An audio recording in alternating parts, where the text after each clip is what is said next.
dong, selamat tahun Kejutannya baru. nih yang dinanti nih ya, tahun baru jangan-jangan ada gebrakan baru.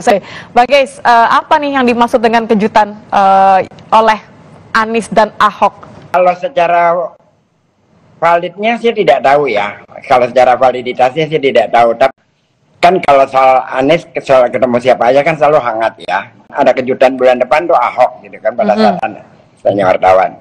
Ya, karena ini Tapi kan ucapnya Desember, sekarang sudah Januari bulan depan ya. Mau launching ormas. Oke. Ya, ini mungkin dugaan saya. Mungkin kalimatnya Pak Ahok, nih gue masuk ormas lo dong supaya gue bisa ikut bantu-bantu. Mungkin. Oke. Mas Agung sudah mulai tersenyum-senyum nih. Jangan-jangan bisikannya sama. Informasi yang beredar gimana Mas Agung? Jangan-jangan betul tadi timelinenya cocok. Mau bikin ormas, ketemu Ahok dulu. Dalam konteks apa nih, Bang? Ada banyak yang bisa disinergiskan, Mbak Nitya. Cuman yang jelas kalau bicara Mas Anies sama Pak Ahok ini kan secara personal memang akhir-akhir ini begitu akrab, mesra, dan intim ya, Bang Geis ya. Jadi semua hal bisa saja dikolaborasikan, apalagi dalam tanda petik punya Mbak Nitya ya. Apakah itu atas nama dalam tanda petik kekuasaan ya, dan ini berada di seberang di sana seperti itu, sehingga memang ketika mereka bersama otomatis ada banyak hal bisa dikerjakan, masuk di akal ya, make a sense gitu. Jadi apakah dalam bentuk ormas, apakah di PDIP, apakah bisa dalam bentuk ya person by person activities gitu. Jadi yang jelas saya kira sangat dinantilah kejutannya apa, dan bayangkan Anies dan Ahok gabung itu gokil banget pasti.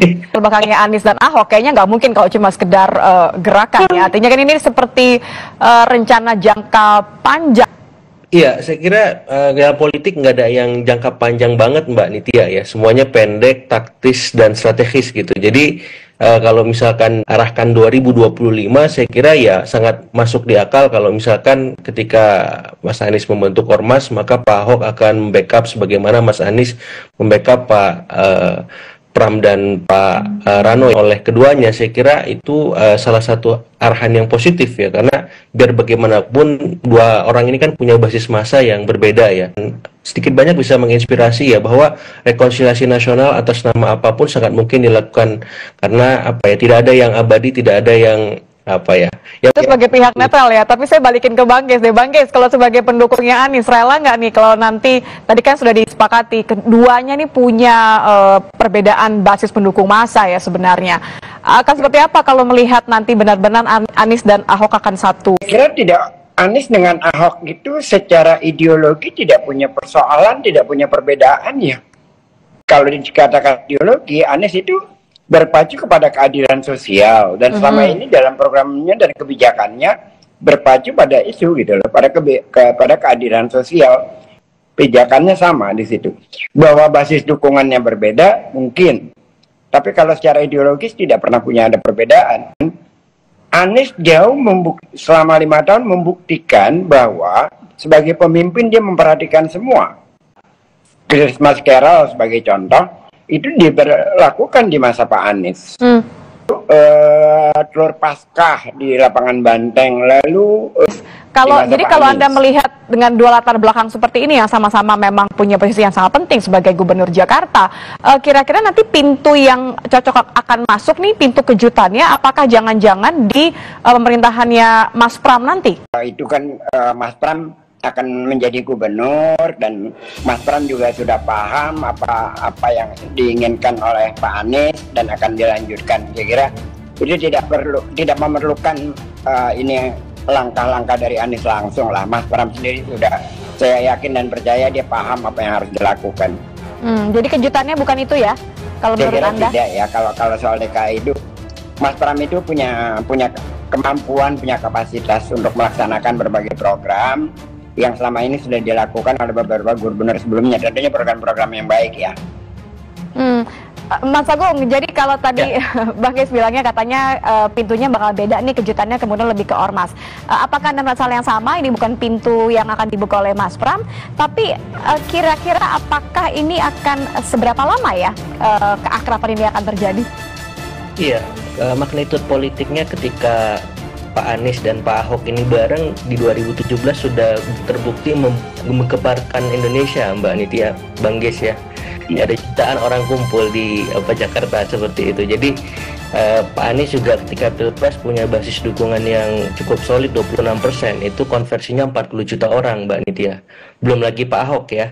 Kalau kita mengasumsikan secara praksis kuantitatif seperti itu, tapi saya melihat memang dua basis massa yang berbeda itu ya. Kalau kita bicara cross tabulasi survei, itu Mas Anies selama ini identik dengan massa Islam perkotaan ya, kelas menengah terdidik, kemudian orang-orang yang kritis dengan pemerintah seperti itu.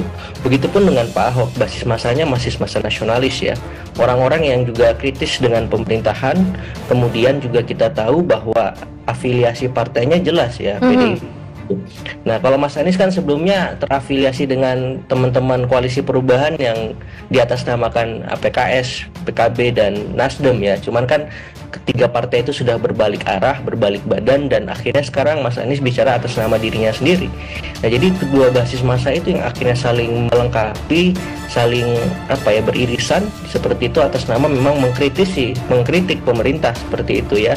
Dan saya kira ketika dua orang ini bareng ya, saya merasa demokrasi kita akan aman-aman dan baik-baik saja mestinya. Kalau Karena melihat Mas Agung, maaf saya potong. Kalau Ya. melihat tadi karakternya Mas Anies yang memang berkesan untuk mengkritisi pemerintah, kalau nanti dua-duanya kompak, apakah ini ada justru malah tendensi membuat renggang antara yang didukung oleh Anies sekarang gitu ya, melihat keakraban dengan Ahok dengan pemerintah pusat?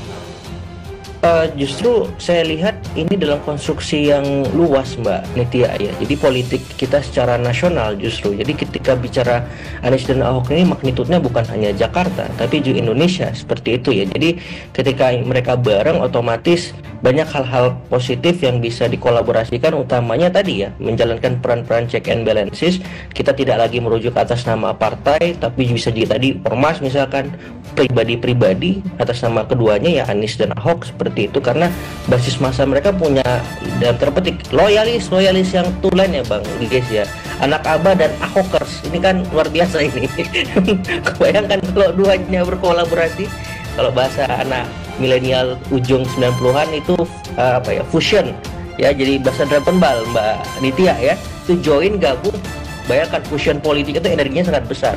Super saya berapa itu ya, anak Abah dan Ahoker bareng seperti itu dalam konteks bicara konstruksi politik nasional. Nah, saya berharap ini bisa diarahkan secara positif, sinergis gitu, supaya ya politik kita, demokrasi kita, dan hal-hal positif tentang pemerintahan ke depan itu masih bisa terlaksana ya, karena memang kita konstruksi sistem kita kan mayoritas hari ini didominasi oleh koalisi pemerintah ya, dan koalisi di luar pemerintah itu kesepian tuh PDIP-nya. Dan kalau misalkan di situ ada Pak Ahok, Pak Anies, dan bapak-bapak yang lain aktif juga